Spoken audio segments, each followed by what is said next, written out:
My mother demanded I hand over my entire life savings, money I'd set aside for my first home, so my sister could enjoy her epic year abroad. When I refused, they called me selfish and heartless. What they didn't know, I had already emptied the account. Now they're calling nonstop screaming, while I just sip my tea and wait for the right moment to show them what I really did with it. You know, the cruelest thing about always being the responsible one? Everyone eventually mistakes your reliability for weakness. But what happens when that weakness shatters into something far more dangerous, especially when the betrayal comes from the very people you built your life around? My name is Rosalie, and for 28 years I've been the family safety net. The one who made sure the silverware was perfectly aligned at dinner. Just like my mom always did, each fork and knife with military precision. Rosie, honey, could you grab the serving dishes?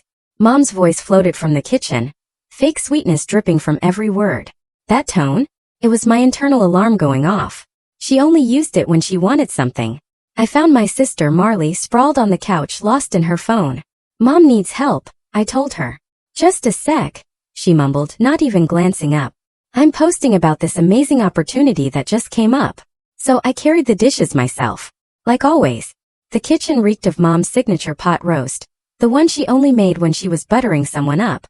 Yep, the warning bells were practically screaming now. So proud of you working so hard. Mom cooed, stirring gravy. You've always been my rock. I just stared at her. What's going on, Mom? She fluttered her eyelashes. Can't a mother just appreciate her daughter? I set the table while she called Marley 3 more times before my sister finally emerged. We sat down to eat, and I waited for the other shoe to drop. It always did. Mom cut her meat with precise, deliberate strokes. Marley has the most exciting news. Marley's face lit up, absolutely radiating. I got accepted into this exclusive influencer retreat program. 6 months traveling through Europe, learning from top content creators. It's going to launch my career. That's nice, I said, my voice flat. How much does it cost? Mom jumped in before Marley could even open her mouth. Well, that's what we wanted to discuss. It's quite an investment, but the returns could be incredible. $45,000, Marley blurted out, beaming. But it includes accommodation and workshops. I choked on my water. $45,000? We know you've been saving for a house, Mom said, reaching for my hand. I pulled back before she could touch me. But sweetheart, you're single, no children. This could change Marley's life. My own life, though? My savings could change my life. That's why I've been working 60-hour weeks for 3 years. I shot back, my voice trembling with a frustration that had been building for decades. Don't be selfish, Rosie, Marley pouted, her lower lip sticking out. You're so good with money, you can save it up again in no time. Then Mom dropped the bomb. I already put down the deposit. We just need you to transfer the rest by Friday. My fork clattered from my hand. You what? $5,000 non-refundable, Mom clarified, her voice sickeningly sweet. I knew you'd want to help your sister achieve her dreams. You always do. I stared at my plate, a flood of memories washing over me. My college fund gone to Marley's art school tuition. The car I'd saved for, suddenly Marley's graduation present. The countless times I'd covered her rent, her phone bills, her emergencies. Well, Marley asked, her tone impatient. When can you do the transfer? I stood up slowly, my chair scraping against the hardwood floor. I need some air. Don't be dramatic. Mom's voice rose, sharp and cutting. After everything we've done for you, this is how you repay us? I walked to the door, my hand steady despite the cold rage building in my chest. I'll think about it. The deposit deadline is Friday. Marley called after me. Don't ruin this for me. I drove home in silence, parked in my apartment complex, and sat in the dark car for a long time. My phone buzzed relentlessly. Asterisk, Mom. Don't disappoint your sister. Family comes first. Marley. I already told my followers about the trip. Don't make me look bad. Mom. I raised you better than this. Asterisk. I opened my banking app, staring at the numbers I'd worked so hard to build. $87,000. My future. My freedom. My thumb hovered over the transfer button.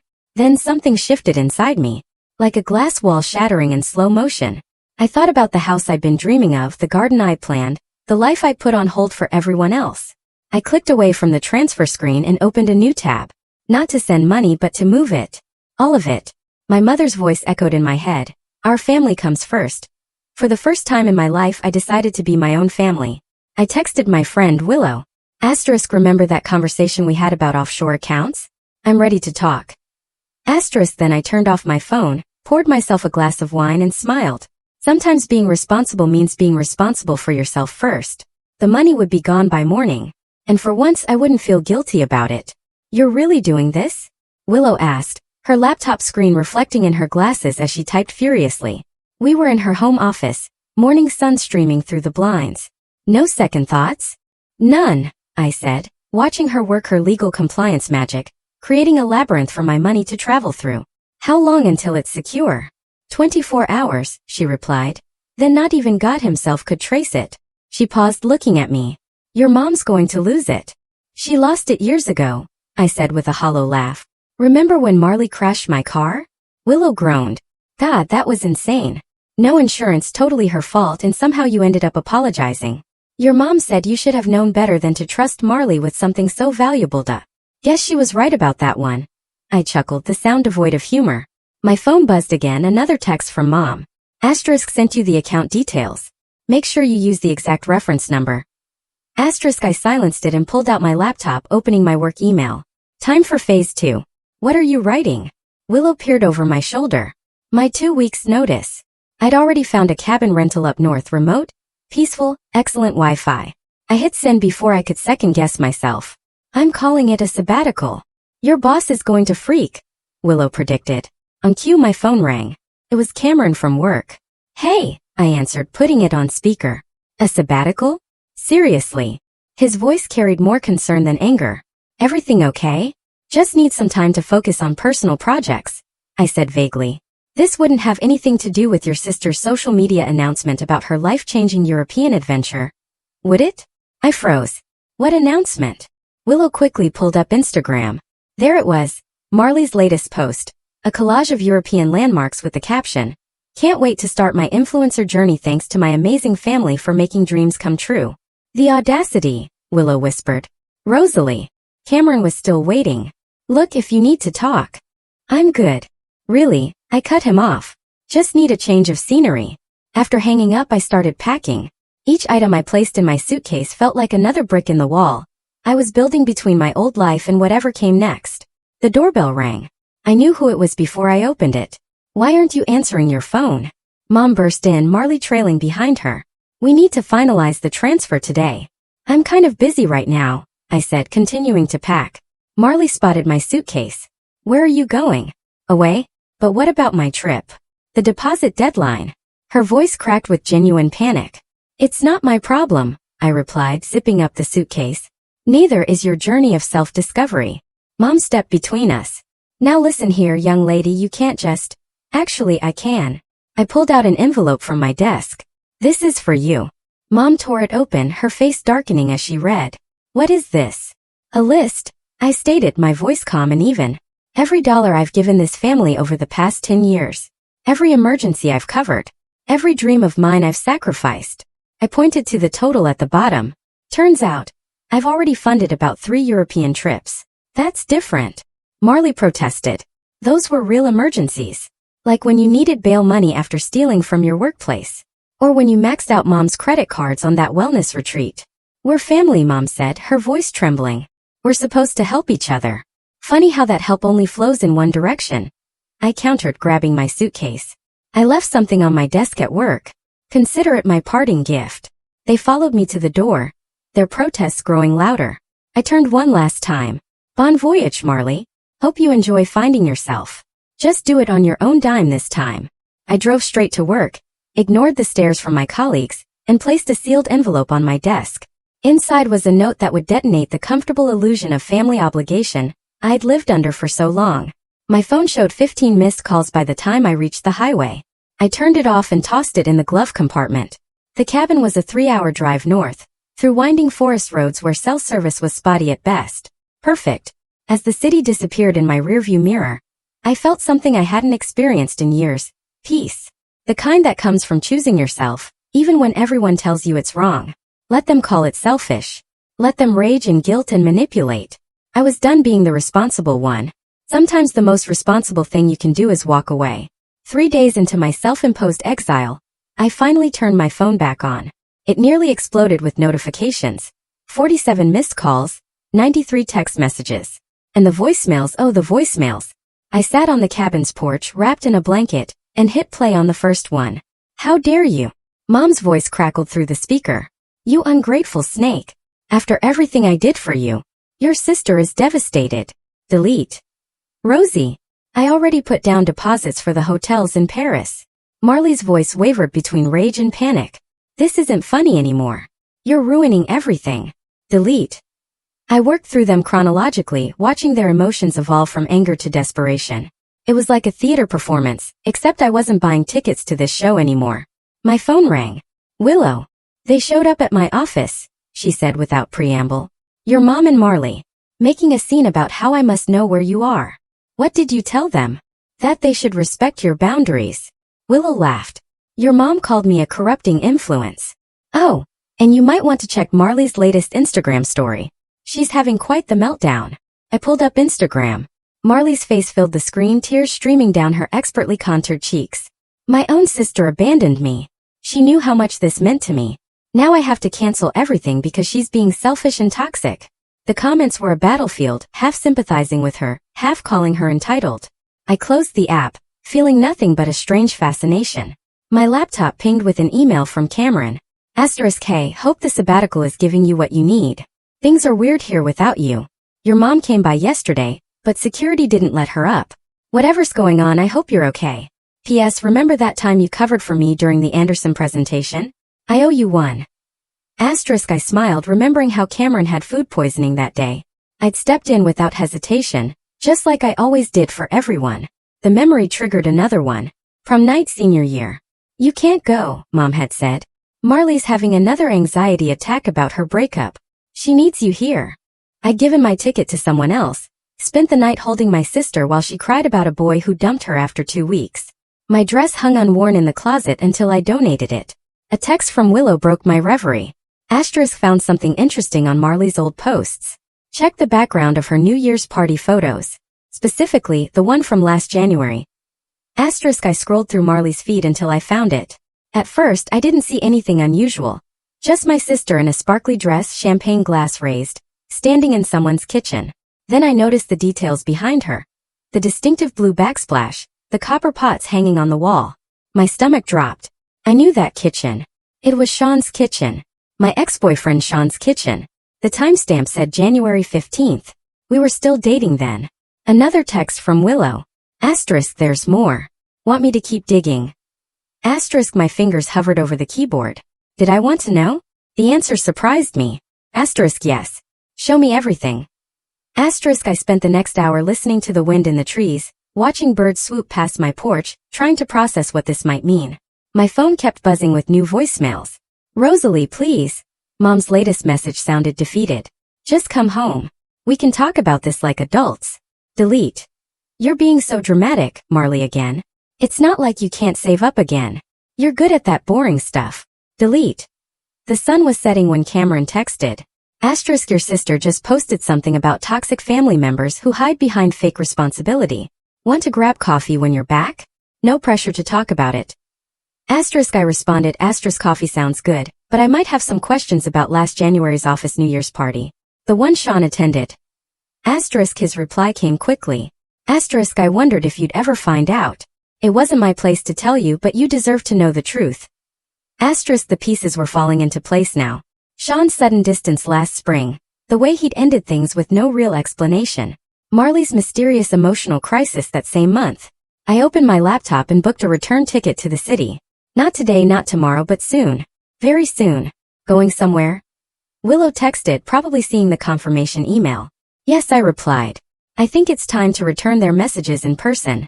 The sun disappeared behind the mountains, leaving the forest in shadow. I stayed on the porch, listening to the growing darkness, feeling something shift inside me. The hurt was transforming into something else, something cold and clear and powerful. They wanted the responsible sister back? Be careful what you wish for. Start from the beginning, I told Willow over video chat. Show me everything you've found. She shared her screen, pulling up a folder of screenshots. It starts with these Instagram stories from last January. See how they're both at the same restaurant on the same night? Different tables, different posts, but look at the timestamps. I leaned closer to my laptop. Sean's post showed him having dinner with work friends. Marley showed her having a spontaneous girls' night. Same distinctive wall art in the background. Keep going, I said, my voice steady. Then there's this. Willow opened a series of photos. Marley started showing up at his gym, his coffee shop, always playing it off as coincidence. The timeline emerged like a connect-the-dots picture I never wanted to see. January, accidental meetings. February, late-night texts that Sean always explained away. March, the sudden breakup. I thought he ghosted me because he wasn't ready for commitment, I said. About that. Willow pulled up a direct message exchange between Marley and her friend. Look at the date. March 15th, 2 days before Sean ended things. Asterisk Marley. He's finally doing it. Says he'll break up with her this weekend. Gee. Asterisk and then her friend asterisk, but isn't that your sister? She's so boring. She'll probably just throw herself into work like always. Asterisk, my hands didn't shake. My voice didn't crack. I felt nothing but Arctic clarity. Mom knew, Willow added, her face grim. There's more. Remember that emotional crisis Marley had in April, when you gave up that graduate school scholarship to stay and help? She pulled up more messages. The crisis was staged. A convenient breakdown to keep you distracted while they were together all spring, I finished, while I was working overtime to help pay for her therapy. Until he dumped her too in June. Willow's voice was gentle. That's when she actually did have a breakdown. My phone buzzed. Cameron, you free to talk? I called him immediately. What do you know? They weren't exactly subtle at the office holiday party, he said. I saw them disappear into the copy room. Wanted to tell you, but I wouldn't have believed you. I closed my eyes. I would have defended them both. You always did, he paused. There's security footage from that night if you want proof. The video arrived in my email, grainy but clear enough. Marley pressing Sean against the wall, both laughing. The timestamp burned in the corner. 11:47 p.m. I've been helping clean up the main conference room. Always the responsible one. I've got one more thing, Willow said. A TikTok Marley posted and deleted. Someone saved it. The video played. Marley in Sean's apartment, wearing one of his shirts, dancing to some pop song. Caption. When you upgrade from boring to exciting. The day. 2 weeks after we broke up. I opened my banking app, looking at the transfer records from that period. $3,000 to Marley for emergency therapy. $2,000 to Mom to help with Marley's recovery. They'd used my money to fund their betrayal. Rosalie. Willow's voice was concerned. What are you thinking? I pulled up my calendar. Mom's hosting her monthly brunch this Sunday. The one where she parades her perfect family in front of her friends. You're not. Oh, I am. I started booking my flight. Time to return the favor of their honesty. What are you going to do? I thought about all the evidence. The messages. The photos. The videos. The years of manipulation. The money. The lies. I'm going to give them exactly what they wanted, I said. Their responsible daughter showing up right on time. With everything documented and organized. They always said I was good with details. Cameron texted again. Asterisk whatever you're planning, I've got your back. And about 50 pages of receipts from the office security logs if you need them. Asterisk, you know this will burn every bridge, Willow warned.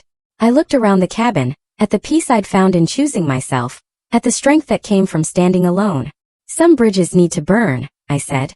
Especially when they're only built to let people walk all over you. I booked the flight for Sunday morning, early enough to make the brunch, late enough that they wouldn't know I was coming. One more thing, Willow said. Your mom's been telling people you're away on a work assignment. Keeping up appearances. Perfect. Let her keep that illusion for a few more days. I closed my laptop and packed my bag. The truth was I wasn't even angry anymore. I was something much more dangerous. I was ready. Mom's Sunday brunches always started at exactly 11 a.m. I parked across the street at 11:15, watching her guests arrive with their perfectly coordinated outfits and practiced smiles. Through the front window I could see Marley holding court, probably sharing her latest Instagram statistics. My phone buzzed. Willow, you sure about this? I adjusted the folder in my lap, thick with printed screenshots and bank statements. Never been more sure. The doorbell chimed as I entered. Conversation stuttered to a halt. Mom froze mid-pour with a mimosa pitcher in her hand. Rosalie. Her voice cracked. You're supposed to be on a work assignment. Surprise, I smiled, stepping into the living room where 12 of her closest friends sat watching. Hope I'm not interrupting anything. Marley's face went pale. What are you doing here? Joining brunch. Isn't that what family does? Mom recovered quickly, plastering on her hostess smile. Of course. Everyone, my eldest daughter finally made it home. She's been so busy with her career lately. Oh yes, I said, setting my folder on the coffee table. I've been doing a lot of research, actually. Would you like to see what I found, honey? Mom's voice dropped to a warning whisper. This isn't the time. It's exactly the time. I opened the folder. Since everyone's here to celebrate family, let's talk about family loyalty. The room went silent as I pulled out the first page. A bank statement showing years of transfers to Marley and Mom. See, I've been wondering why I needed to fund a European trip when I've already paid for so many others. I laid out more papers like this therapy session last April. The one that wasn't actually therapy. Marley stood up. Stop it. Or these hotel receipts, I continued, turning another page. Interesting, certain familiar kitchens. Rosalie. Mom stepped forward. You're embarrassing yourself. No, I'm just being thorough. You always praised my attention to detail. I turned to their audience. Did you know my sister was sleeping with my boyfriend while I paid her rent? Mom did. Gasps rippled through the room. Someone's mimosa glass tipped over. That's a lie. Marley shouted, but her voice shook. I pulled out my phone, played the saved TikTok video. Marley dancing in Sean's apartment wearing his shirt, the timestamp unmistakable. You always said I was boring, I told Marley. Too responsible. Too focused on boring stuff like saving money, building a future, supporting family. Mrs. Patterson, Mom's best friend, stood up. Deborah, is this true? Mom's hands trembled. It's complicated. Actually, it's very simple. I laid out the final page. The chat logs between Marley and Sean. You raised one daughter to take and one to give. But you never taught either of us about consequences. Please, Mom whispered. Not like this. Like what? I gestured to the scattered papers. Honestly, openly, with evidence. Isn't that what you taught me? To be methodical, responsible, thorough. The room was emptying now, guests mumbling excuses as they fled the scene. Mom's carefully curated social circle dissolving in real time. Marley lunged for the papers, but I stepped back. Don't bother. Everyone in your comment section already has screenshots. Amazing how quickly things spread online, isn't it? You've ruined everything, she screamed. No, I said calmly. You did that. I'm just showing everyone the receipts. Literally. Mom sank onto the couch, her perfect facade crumbling. Why are you doing this to us? Because you did it to me first, I said, my voice quiet but firm. Every time you used my loyalty against me. Every time you praised my responsibility while exploiting it. Picked up my folder. Every time you called me boring while spending my money. The last few guests hurried out, leaving just the three of us in the wreckage of brunch. Mimosas forgotten, pastries untouched, reputations in shreds. What do you want? Mom asked quietly. Nothing. I headed for the door. I already have what I want, my freedom. My peace. My truth. We're your family, Marley said, tears streaming down her face. I paused in the doorway. No. You're just people I used to set myself on fire to keep warm. Outside, the spring sun was bright and clear. My phone buzzed with notifications. Apparently Marley's followers were having quite a reaction to the revelations. I didn't check them. Instead, I texted Cameron. It's done. His reply came quickly. Coffee. Yes, I wrote back. Asterisk, but somewhere new. I'm done with old haunts. Asterisk. As I drove away, I caught a glimpse of Mom and Marley in my rearview mirror, standing in the doorway looking lost. For the first time in my life, their pain didn't feel like my responsibility. Sometimes the most responsible thing you can do is let people face their own consequences. Your sister's losing followers by the thousands, Willow reported over the phone as I drove back to my cabin. That wellness brand she was promoting just dropped her. Something about not aligning with their values of authenticity. Karma works faster in the digital age, I said, turning onto the forest road. That's not all. Your mom's brunch friends are talking. Mrs. Patterson apparently called the country club committee to resign her co-chair position with your mother. Said she couldn't associate with that kind of behavior. I pulled into the cabin's driveway, killing the engine. And Sean. Oh, that's the best part. His new girlfriend saw everything. Posted a 3-page statement about toxic men and gaslighting. He's gone private on all socials. The cabin welcomed me back with its peaceful silence. I'd only been gone 24 hours, but it felt like weeks. My phone buzzed with a text from Cameron. Asterisk, heard about the brunch showdown. Brutal but brilliant. You okay? Asterisk, better than okay, I replied. Asterisk, just submitted my mortgage application. Need a reference. Asterisk, I'm great at describing responsible people who definitely won't waste money on entitled siblings' European adventures, he texted back. I laughed out loud, the sound echoing in the empty cabin. Felt good to laugh genuinely again. Willow sent a screenshot of Marley's latest post. Asterisk taking a break from social media to focus on healing from toxic family trauma. Link in bio for my upcoming video series about narcissistic siblings. Asterisk, the comments were savage, Willow added. Nobody's buying her victim narrative. My laptop pinged with an email notification. The mortgage company wanted additional documentation. I started gathering the paperwork, feeling a strange sense of peace in the mundane task. Another text, this time from an unknown number. Asterisk, hey, it's Amanda, Sean's ex. Just wanted to say thank you. Wish I'd known the truth about him sooner. Asterisk, I saved her number. Survivors should stick together. The afternoon sun streamed through the cabin windows as I worked on my loan application. Each document I submitted felt like another brick in the foundation of my new life. My phone kept buzzing with updates. Mom's Bridge Club canceled their weekly meeting. Marley's influencer network removed her from their roster. Sean's company posted about their zero-tolerance policy for workplace relationships. I ignored them all, focusing instead on the future I was building. The one they tried to steal. You know what's funny? I texted Willow.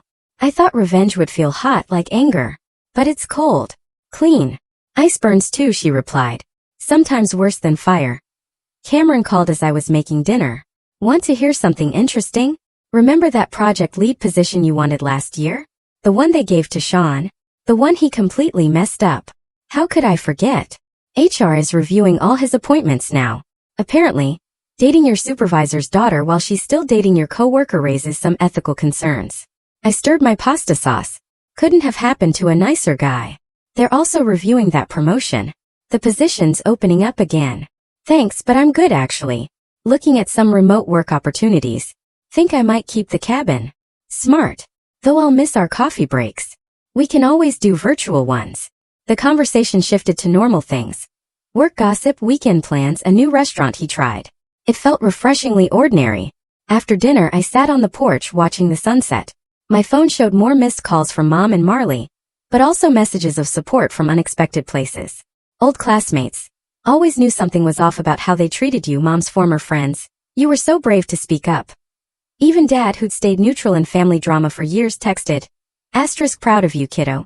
Should have done this sooner. Asterisk, a notification popped up. My mortgage application had moved to the next stage.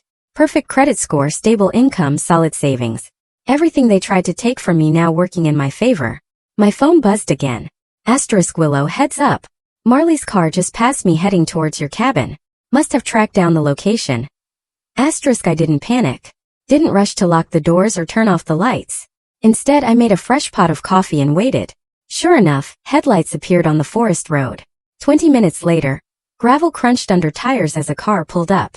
I poured 2 cups of coffee. One black, one with too much sugar. Just how Marley always took it. Time to have that honest conversation she'd been posting about. Let her come. I wasn't the same person who used to fear these confrontations, who used to back down, give in, make peace. Sometimes peace isn't what's needed. Sometimes it's clarity. The knock came softer than I expected. 3 hesitant taps instead of Marley's usual dramatic pounding. I opened the door. She looked smaller somehow, without her usual perfect makeup and carefully curated outfit.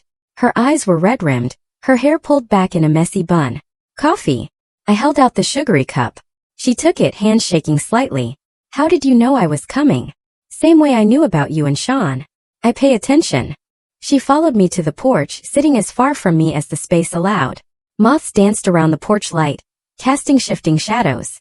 My sponsors dropped me, she said finally. All of them. I know. Mom's friends won't talk to her anymore. She stared into her coffee. She cried all day. I know that too. You've ruined everything. The words burst out of her. My career. Mom's social life. Everything we built. You mean everything you built on lies? I took a sip of coffee. On my money? My sacrifice? My pain. I was lost. Tears started falling. You don't understand what it's like living in your shadow. Perfect Rosalie. So responsible. So mature. Mom always said you could handle everything. And that gave you the right to sleep with my boyfriend? She flinched. That wasn't. I didn't mean for that to happen. Really? Because those messages to your friend seemed pretty intentional. I was jealous, okay? She stood up, pacing. You had everything figured out. A career savings, a 5-year plan. Even Sean talked about how amazing you were. So you decided to take him. He wasn't happy with you, he said. You were too focused on work, too boring, while spending my money on hotels to meet you. I kept my voice level. Tell me, did he seem happier during those 2 weeks you lasted? She stopped pacing. How did you know? He dumped you too. Same way I know he's done this before. 3 other women before me. Always trading down to someone younger. Easier to manipulate. You weren't special, Marley. You were just convenient. The truth hit her like a physical blow. She sank back into her chair. Mom knew, she whispered. She knew what he was like, but she said it would be good for me to date someone successful. Someone successful? I repeated. Someone with a good job? The job he got instead of me. I didn't know about that part. You didn't want to know about anything. It was easier to take than to think. Silence stretched between us, filled only with cricket songs and distant owl calls. Can you ever forgive me? She asked finally. Forgiveness is for mistakes, I said. This was a choice. Multiple choices made over months. You chose to pursue him. Chose to lie. Chose to take my money while mocking me behind my back. I can change. I'll get therapy. Real therapy this time. I'll pay you back. With what money? Your influencer career is over.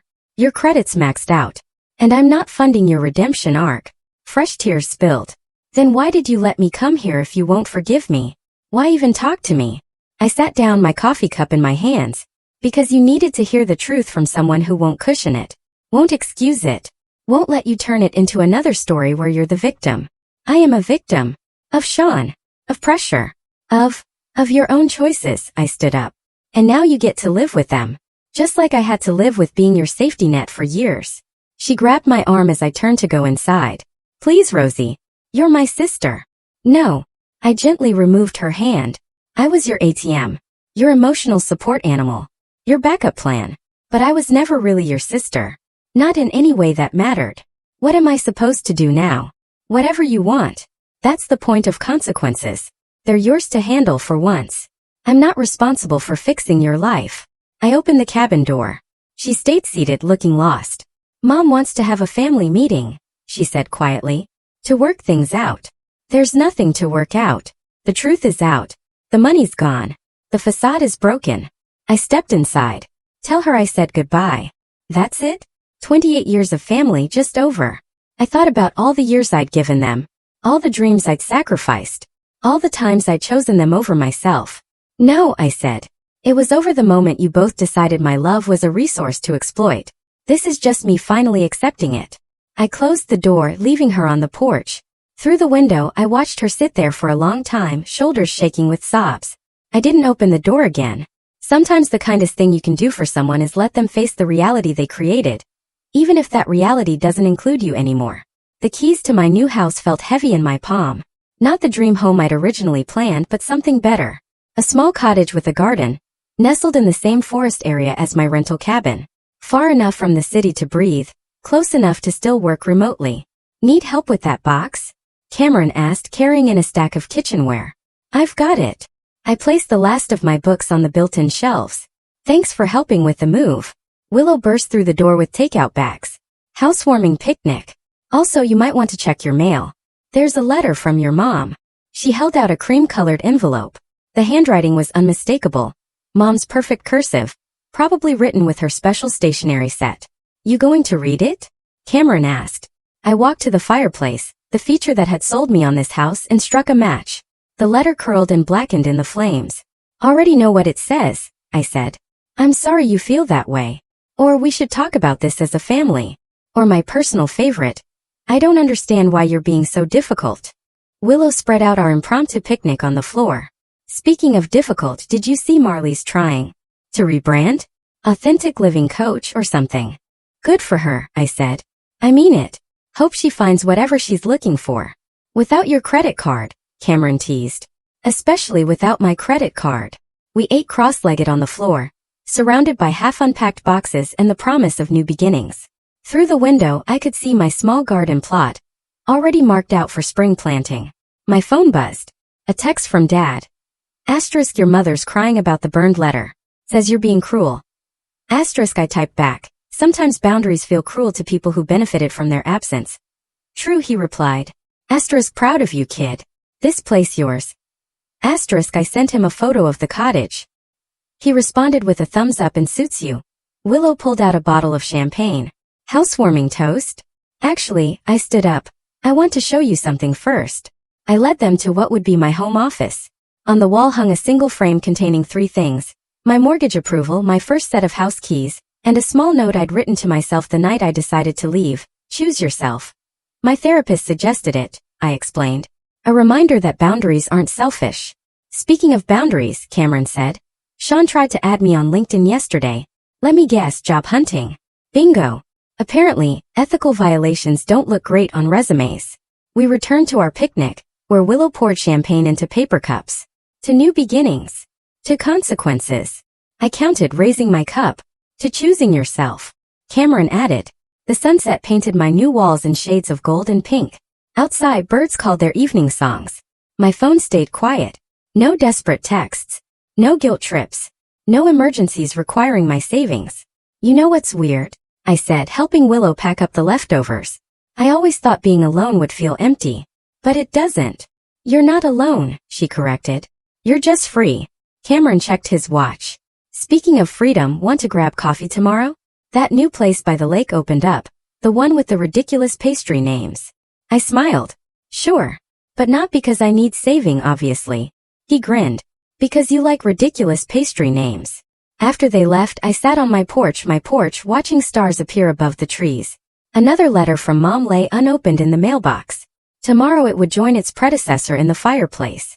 My phone lit up with a final text from Willow. You good? I looked around at my small, perfect space. At the garden waiting for seeds. At the walls ready for paint. At the life I'd chosen instead of the one I'd been guilted into living. Better than good, I replied. I'm home. I turned my phone off and went inside, leaving the porch light dark. No more beacons for lost family members seeking redemption. No more signals for midnight emergencies or last-minute bailouts. Just peace. Just choice. Just me. The cottage creaked and settled around me, already feeling more like home than anywhere else ever had. Tomorrow I'd paint the kitchen yellow. Plant herbs in the garden. Create the life I wanted, not the one I was expected to maintain. But tonight I simply sat in my quiet living room, listening to the wind in the trees and savored the sweetest sound I'd ever heard. Nothing. No drama, no demands, no guilt. Just the soft, steady rhythm of a heart finally beating for itself. And it was enough. More than enough. It was everything.